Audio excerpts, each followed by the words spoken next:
नमस्कार। अपने BA programme Hindi elective के स्टूडेंट्स के लिए मध्यकालीन और आधुनिक कविता पढ़ाते हुए आज मैं सूरदास की भाषा पर बात करूंगी।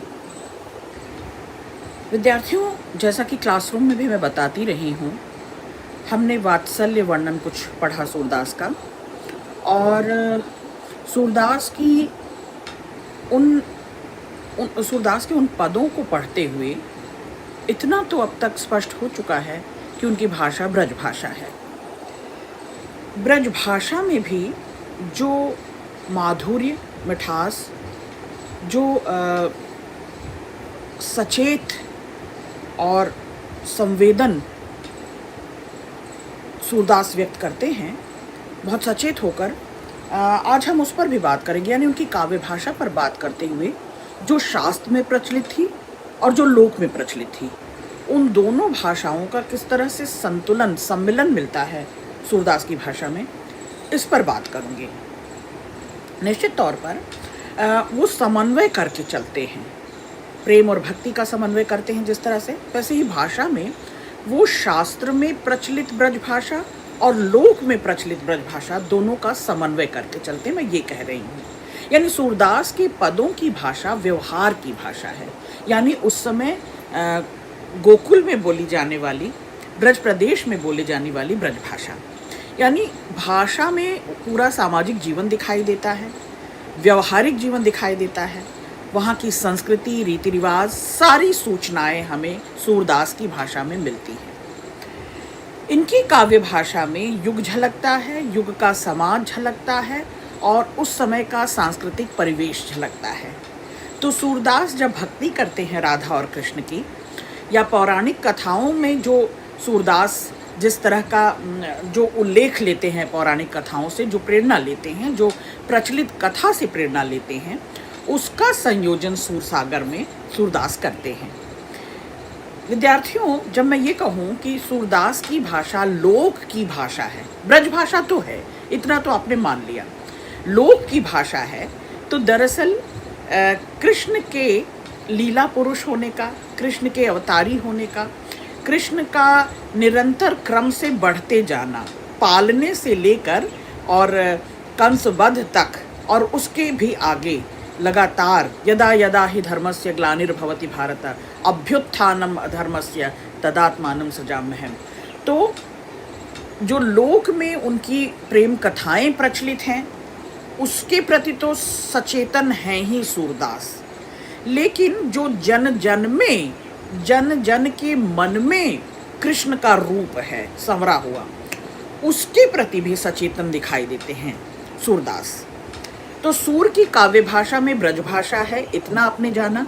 काव्य परंपरा में जो एक सृजन की शक्ति होती है, और उस सृजन की शक्ति से ही शब्दों का चयन किया जाता है, गीत का संचयन किया जाता है, गीत, संगीत या बोलने में जो वक्रता दिखाई देती है, वो सब दरअसल केवल शास्त्र की ब्रजभाषा न होकर लोक की ब्रजभाषा, व्यवहार की ब्रजभाषा के कारण सूर की काव्य भाषा अलग सी दिखाई देती है, लोक के बहुत करीब दिखाई देती है, मैं ये कह रही हूँ। अच्छा, आचार्य रामचंद्र शुक्ल क्या कहते हैं? कहते हैं चलती हुई ब्रजभाषा में सबसे पहली साहित्यिक कृति अगर कहीं मिलती है तो सूरदास की मिलती है, इन्हीं की मिलती है, जो अपनी पूर्णता के साथ आपको एक सुखद आश्चर्य में डाल देती है। पहली साहित्यिक रचना होने के बावजूद, सूरदास की पहली साहित्यिक रचना है सूरसागर, पहली साहित्यिक रचना होने के बावजूद इतनी प्रचुर, प्रगल्भ और काव्य व्यंग्यपूर्ण उनके आने वाले कवियों ने दरअसल श्रृंगार हो, भक्ति हो, वात्सल्य हो, वो सब जैसे लगता है सूरदास से ही प्रेरणा लेकर, प्रोत्साहन लेकर लिखा है। तो रामचंद्र शुक्ल यहाँ तक कह जाते हैं कि आगे आने वाले कवियों ने श्रृंगार और वात्सल्य की उक्तियाँ सूरदास से चुराई हैं या उनकी जूठन जान पड़ती है। ऐसा मैंने क्लासरूम में वात्सल्य के पदों को पढ़ाते हुए भी आपको बताया था। चलिए, अब हम भाषा पर थोड़ी सी और बात करते हैं। सूर ने अपने काव्य में जिस भाषा का प्रयोग किया, उस क्षेत्र विशेष की जन भाषा है। याद रखिए, लोक भाषा कह रही हूँ, जन भाषा कह रही हूँ। तो लोक भाषा जनभाषा यानी जनता में प्रचलन की भाषा, जनता में व्यवहार की भाषा। तो लोक भाषा को और अधिक सरस संगीतमय बनाकर सूरदास ने ब्रजभाषा को समृद्ध किया। इसे हाईलाइट करिएगा, पॉइंट टू बी नोटेड। तो ब्रजभाषा का सौष्ठव अगर दिखाना हो, काव्य सौष्ठव दिखाना हो, या ब्रजभाषा को साहित्यिक भाषा की प्रतिष्ठा दिलवानी हो, साहित्यिक भाषा के रूप में उसको प्रतिष्ठित करना हो, लोकप्रिय बनाना हो, तो ये काम सूरदास ने किया। तो जब हम कहें सूरदास की भाषा महत्वपूर्ण है विद्यार्थियों आपके लिए परीक्षा की दृष्टि से भी, तो जब हम कहें कि सूरदास ने ब्रजभाषा को संगीतमय बनाकर, गीतबद्ध बनाकर, सरस बनाकर, व्यावहारिक भाषा को, जनभाषा को, लोक भाषा को साहित्यिक भाषा का स्थान दे दिया, तो ये बड़ी बात है, ये रेखांकित करने वाली बात है। आगे बढ़ती हूँ। आप एक आलोचना जगत में हरबंस लाल शर्मा जी का भी नाम आता है। वो सूर की भाषा के लिए कहते हैं कि जो कोमल कांत पदावली, भावानुकूल शब्द चयन और साथ ही साथ अलंकार योजना, धारा प्रवाही प्रवाह या संगीतात्मकता और सजीवता जो है, ये सूर की भाषा की, सूरदास की भाषा की विशेषताएं हैं। और उसे देखकर ये कहना ही पड़ता है कि सूर ने ही सबसे पहले ब्रजभाषा को साहित्यिक रूप दिया। सूरदास ने ब्रजभाषा में निहित जो लोक संगीत है, जो गीत के तत्व पाए जाते हैं, लय, सुर, ताल, रिदम, उसको बड़ी सहजता से अपने अंदर उतारा और अपनी भक्ति और अपने प्रेम के द्वारा ईश्वर के प्रति, जो कृष्ण के प्रति उनकी भक्ति और प्रेम है, जिसे मैं वात्सल्य प्रेम कहती हूँ, वात्सल्य भक्ति कहती हूँ, उसको गीतात्मक बनाकर, गेय जिसे गाया जा सके, संगीतात्मक बनाकर काव्य भाषा को एक नया रूप दिया। तो लोक की जो संस्कृति है, जो काव्य भाषा की अनुभूति को और समृद्ध करती है, लोक जीवन का जो राग रंग है, जो उनकी काव्य भाषा में, सूरदास की काव्य भाषा में, चाहे वो होली हो, सावन हो या दूसरे तीज त्योहार हो, पर्व हो, उन सबको सूरदास ने जीवंत कर दिया अपने पदों में। तो हम कहेंगे कि भाषा के माध्यम से ही, क्योंकि भाव देह न पाए तो भटके है बवंडर सी कविता। तो देह भाषा है, लेकिन भावों को अभिव्यक्त करने के लिए भाषा की जरूरत होती है। तो सूर्य की काव्य भाषा रूपक प्रधान है। अब ये अगला बिंदु है, तीसरा बिंदु है जरूरी, जो आपको नोटिस में लेना चाहिए। उनके काव्य के रूपकों का आधार भी बड़ा विस्तृत है। कभी प्रकृति रूपक के रूप में आती है, कभी मनुष्य तो आता ही है, समाज, लोक संस्कृति, ये सब सोर्सेज हैं, स्रोत हैं, मुख्य स्रोत हैं, जो रूपक के रूप में उनकी कविता में आते हैं, उनके पदों में आते हैं। सूरदास की भाषा जो है रूपक प्रधान होने के कारण इस विशेषता को रेखांकित करते हुए, चिन्हित करते हुए मैनेजर पांडे जी कहते हैं, बड़े आलोचक हैं, वो कहते हैं सूरदास की काव्य भाषा रूपक प्रधान भाषा है। तीसरा जो हमारा जरूरी बिंदु है, रूपक केवल अलंकार मात्र नहीं है, रूपक केवल अलंकार मात्र नहीं है, भाषा का रूपात्मक चरित्र, एक विशेष प्रकार की चिंतन पद्धति, चूंकि भाषा में ही चिंतन संभव है, ये मैनेजर पांडे जी कहते हैं। इसलिए भाषा का स्वरूप चिंतन के स्वरूप को जाहिर करता है। सूरदास के चिंतन को, यानी भक्ति चिंतन को, वात्सल्य चिंतन को, चिंता नहीं, चिंतन, उसका गहन मनन, चिंतन, ये दरअसल भाषा का स्वरूप, चिंतन के स्वरूप को जाहिर करता है। तो सूरदास के रूपक प्रधान या लाक्षणिक चिंतन के अनुरूप उनकी काव्य भाषा की संरचना हुई है। अच्छा, इसी रूपक प्रधान भाषा में वे जीवन का यथार्थ, कृष्ण के जीवन का यथार्थ, अनुभूति, विचार की रचना करते हैं, अभिव्यक्ति करते हैं। वे राधा और कृष्ण का चरित्र जब अंकन कर रहे हैं, या उनके व्यवहार सौंदर्य की बात कर रहे हैं, या भाव की बात कर रहे हैं, तो व्यंजना भी लाते हैं, लक्षणा भी लाते हैं। अपनी भाषिक संरचना में वे व्यंजना और लक्षणा, दो शब्द शक्तियों का काम लेते हैं। भ्रमर गीत सार हो तो उसमें भावों की गहराई है, वैचारिक द्वंद्व हैं। इस अभिव्यक्ति को रूपक प्रधान भाषा में ही स्पष्ट किया जा सकता है। ऐसे सूरदास रूपक प्रधान चिंतन के सहारे अलंकारों का भी प्रयोग करते हैं, चाहे वो बिंब हो, प्रतीक हो, इन सब की रचना वो रूपक से ही करते हैं। इस पद्धति में काव्य भाषा में कभी वाग विदग्धता आती है, कभी उपचार वक्रता आती है, और अभिव्यक्ति का सौंदर्य बढ़ता है, भाषा का सौंदर्य बढ़ता है। साथियों याद रखिएगा, अनुभूति मतलब भाव पक्ष, अभिव्यक्ति मतलब भाषा पक्ष। चलिए आगे बढ़ती हूँ। तो सूर्य की काव्य भाषा में अपने युग के सामाजिक सरोकार भी हैं, उस पर वो विचार भी है, चिंतन भी है, दर्शन भी है।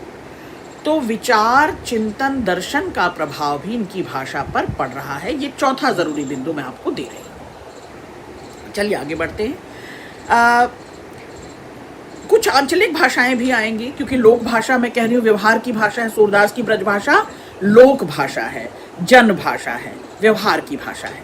तो सूर की काव्य भाषा का सौंदर्य, चाहे वो ज्ञान हो, तर्क हो, विचार हो, भाव पक्ष हो, ये सब एक दूसरे के साथ समन्वित हैं, जुड़े हुए हैं, और ये सब मिलकर ही सूर की अभिव्यक्ति को, सूरदास की अभिव्यक्ति को, सूर की भाषा को समृद्ध करते हैं।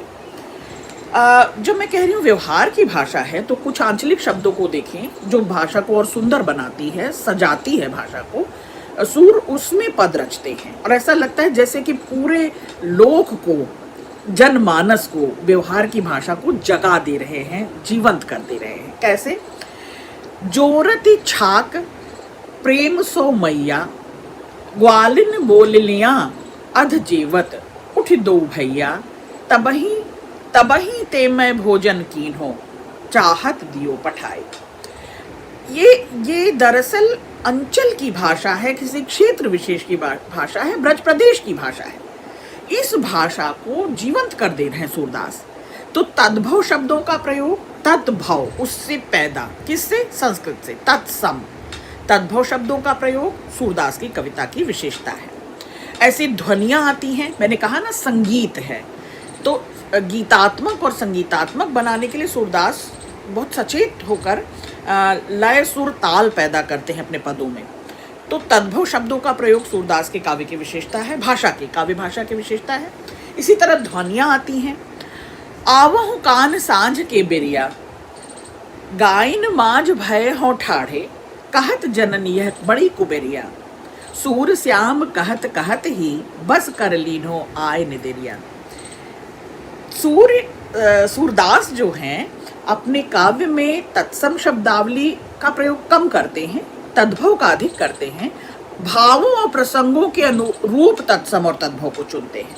जैसे अब कृष्ण सौंदर्य का वर्णन करना हो तब तो तत्सम शब्दावली आती है, लेकिन बाल लीला का वर्णन करना हो, उनके शैशव का, उनके बचपन का, बाल चेष्टाओं का, तो उस समय वो तद्भव शब्दों का प्रयोग करते हैं। सरल देशज हिंदी शब्द, ठीक, तो अर्थ की गति बढ़ती है जब देशज शब्द आते हैं, जब सरल हिंदी आती है। तो इस तरह वो जहाँ बाल्य वर्णन कर रहे हैं, जो वात्सल्य वर्णन कर रहे हैं, जो आपके पाठ्यक्रम में है, तो सूर बड़े सजग होकर तद्भव शब्द उभारते हैं, उठाते हैं। लेकिन जहाँ कृष्ण का सौंदर्य का वर्णन कर रहे हों, कहीं कहीं प्रेम के वर्णन में भी वो तत्सम शब्दावली लेते हैं। आगे बढ़ती हूँ। सूरदास की भाषा में मैंने कहा लोक जीवन है। सूरदास की भाषा में उनकी पूरी प्रकृति, ब्रज प्रदेश की पूरा परिवेश, पूरा समाज, पूरी संस्कृति भाषा में झलकती है। तो संस्कृति, किसान जीवन को भी सूरदास की काव्य भाषा में हम देख पाते हैं। उनके काव्य में किसानी जीवन और उसकी संवेदना से जुड़े हुए बहुत सारी लोकोक्तियाँ, किंवदंतियाँ, बहुत सारे मुहावरे आपको देखने को मिलेंगे। उन मुहावरों का प्रयोग, उस भाषा का प्रयोग, यानी किसानी जीवन को गहरे ढंग से अभिव्यक्त करने के लिए, किसानी जीवन के सरोकार को अभिव्यक्त करने के लिए सूरदास बहुत सचेत दिखाई देते हैं भाषा में, ठीक। चाहे वो गोपी उद्भव संवाद हो, चाहे किसान जीवन से जुड़े शब्द हों, इन सब के प्रयोग में उनकी भाषा बड़ी जीवंत है, बड़ी अर्थधर्मी है, माने कई अर्थ देती हुई भाषा है। गोपियाँ उद्धव से एक जगह कहती हैं, बड़ी खींची हुई हैं, बड़ी नाराज हैं, कृष्ण छोड़कर चले गए हैं गोपियों को, तो गोपियाँ बहुत खींच कर उद्धव से कहती हैं, उद्धव को बहाने से कहती हैं, धान को गाँव प्यारत जानो, ज्ञान विषय रस भोरे, सूर सूर बहुत कहे न रहे रस, गूलर को फल फोरे। सूर सूर बहुत कहे न रहे रस, गूलर को फल फोरे। तो यहाँ आप देख रहे हैं, गूलर आ रहा है, धान आ रहा है, गांव आ रहा है, गांव ज्वार आ रहा है। तो आप ज्ञानी हैं, अपना ज्ञान अपने पास रखें, अपना विचार संदेश अपने पास रखें, अपना रुष्क शुष्क रूखा सूखा ज्ञान अपने पास रखें। हम तो रस से भरपूर हैं, हम गांव जवार की गोपियां हैं, हम धान के खेतों में रहने वाली रस से भरी हुई भरपूर। आप जैसे गूलर का फर फोड़ो तो उसमें से भुनगा निकलकर बाहर आ जाता है, ऐसे गूलर के फल जैसा जो रस से विहीन होता है गूलर का फल, तो कहते हैं कि आपका ज्ञान ऐसा ही थूथा और खोखला है। तो भाषा में जो लोक प्रचलित मुहावरे हैं, गूलर का फर फोड़ना ये मुहावरा है दरअसल, तो फर मतलब फल। तो भाषा में जो लोक प्रचलित शब्द हैं, जो मुहावरे हैं, इनका प्रयोग सूरदास अपनी कविता में दरअसल अर्थ विस्तार देने के लिए कर रहे हैं। तो ये काव्य भाषा को प्रसंग से जोड़ता है और उसके सृजन को समृद्ध करता है। चलिए, सूर काव्य में क्योंकि ब्रज भाषा है तो औकारांत शब्द बहुत दिखाई देंगे, औ की ध्वनि अंत में, तो इसकी प्रमुखता तो दिखाई ही देगी। संज्ञा में नहीं, विशेषण और क्रिया के भूतकालिक रूपों में भी इसे देख सकते हैं। जैसे जो प्रसंग भाव के अनुकूल हैं उनमें मैं आपको बताऊंगी कैसे। गोपाल ही श्रवणनी, गोपाल जैसे इसका प्रयोग उल्लेखनीय है, ऐसे उपजाए, ऋषियाए, ये संयुक्त क्रियाओं का भी बड़ी विशिष्टता से वो प्रयोग करते हैं। और औकारांत जैसा मैंने कहा कि ब्रजभाषा की खूबी है। अलंकार छंदों की बात अगर आप करें, लोकोक्तियों मुहावरों की बात करें, तो सूरदास की कविता में अलंकारों का प्रयोग केवल चमत्कार पैदा करने के लिए नहीं किया गया है, ठीक, भाव को गहराई और विस्तार देने के लिए किया गया है। इसका प्रयोग दरअसल भाव जो कॉन्सेप्ट है, जो कंटेंट है यानी कथ्य, और उनको अनुकूल प्रभाव देने के लिए, उनको और अधिक प्रभावशाली बनाने के लिए, कंटेंट को, कॉन्सेप्ट को और प्रभावशाली बनाने के लिए। तो सूर जब जब अलंकार का प्रयोग करते हैं तो कोई चमत्कार पैदा नहीं करना चाहते। यहाँ फिर मैं हरवंश लाल शर्मा जी की एक कोटेशन आपको बताना चाहूँगी विद्यार्थियों, कि वो सूर की भाषा के लिए कहते हैं कि सूर के काव्य में शब्दालंकारों की जगह अर्थालंकार का प्रयोग अधिक हुआ है। यानी शब्द में चमत्कार नहीं पैदा करना है, अर्थ में गहन अर्थ भरने हैं, अर्थ की दृष्टि से विस्तार देना है और गहराई देनी है, तो अर्थालंकार ज़्यादा वे प्रयोग करते हैं और इसका महत्व अधिक है। शब्दालंकार सूर का उद्देश्य नहीं है। रूप सौंदर्य का चित्रण जब कर रहे हैं तो रूप सौंदर्य से ज़्यादा भाव सौंदर्य का चित्रण सूरदास को प्रिय है। तो कृष्ण के रूप सौंदर्य का जहाँ जहाँ वर्णन करते हैं वहाँ रूपक आएगा, उत्प्रेक्षा आएगा। एक उदाहरण, देख सखी अधरन की लाली, मन मरकत ते सुभग कलेवर ऐसे है बनमाली, मनोप्रात की घटा सांवरी तापे अरुण प्रकाश, जो दामनी बिच दमक रहत है कहरत पी सुबास। तो ये कृष्ण के सौंदर्य का वर्णन करते हुए गोपियां कहती हैं। तो उत्प्रेक्षा और उपमा अलंकारों का भरपूर प्रयोग सूरदास अपनी काव्य भाषा में करते हैं। राधा और कृष्ण का अंग छवि जब उनकी मनोहर झांकी का वर्णन करते हैं, उद्घाटित करते हैं, तो उपमा और उत्प्रेक्षा को भी प्रयोग करते हैं। भ्रमर गीत सार आप देखें तो भ्रमर गीत में भी कई अलंकारों का बहाना बनाते हैं। असंगति अलंकार है, विरोधाभास है, इन अलंकारों का प्रयोग भी सूरदास भ्रमर गीत सार में करते हैं। काव्य की कलात्मकता से छंद का विशेष महत्व होता है। छंदों की बात अगर मैं करूं तो सूर ने राग रागनियों को, मैंने कहा ना सूर के सभी पद गेय हैं, गाए जा सकें, उनमें गीत और संगीत है। तो राग रागनियों के भीतर छंद की योजना, छंद ना होगा तो कैसे गाया जाएगा ना, क्योंकि मात्राओं का ध्यान, लय, सुर, ताल का ध्यान, तो छंद की योजना की है राग रागनियों के भीतर।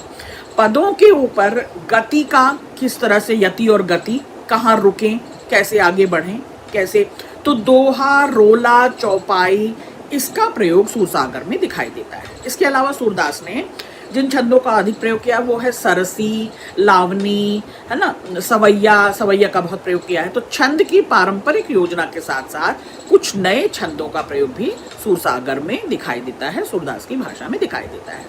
काव्य भाषा को और अधिक जनधर्मी बनाने, याद रखना जनोपयोगी माने जनता के उपयोग की आने, क्योंकि जनता की भाषा है, जनोपयोगी, जनधर्मी, स्वाभाविक बनाने के लिए सूरदास अपनी काव्य भाषा में उस समय की प्रचलित लोकोक्तियों, कथाओं, लोक कथाओं, मुहावरों का प्रयोग करते हैं।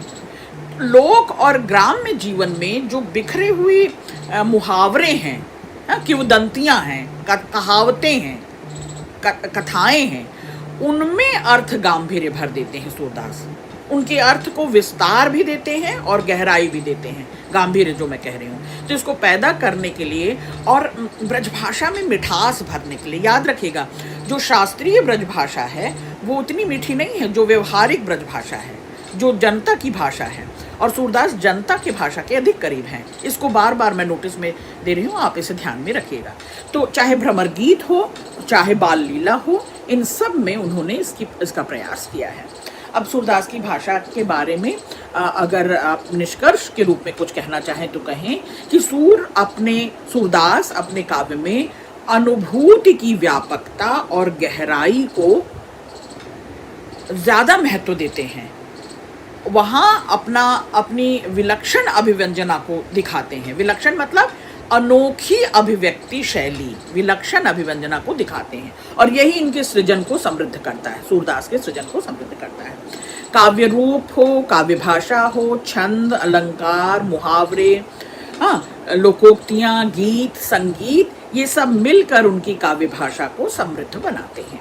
उनके काव्य रूप में गीतात्मकता है, गहन संवेदना है। उनकी काव्य भाषा में लोक है, जन समाज है, लेकिन लोक और शास्त्र का सुंदर समन्वय है, सुंदर संयोजन है।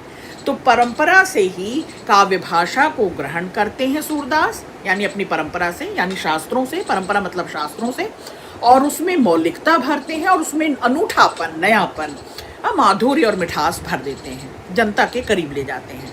तो ब्रजभाषा का जितना काव्य वैभव, जितनी काव्य प्रतिष्ठा, जितनी भाषा को संवर्धन और समृद्धि मिली है सूरदास के समय में ब्रजभाषा को, उतना पहले कहीं नहीं मिला। तो दरअसल ब्रजभाषा को समृद्ध करने में और साहित्यिक बनाने में सूरदास का महत्वपूर्ण योगदान है। शुक्रिया।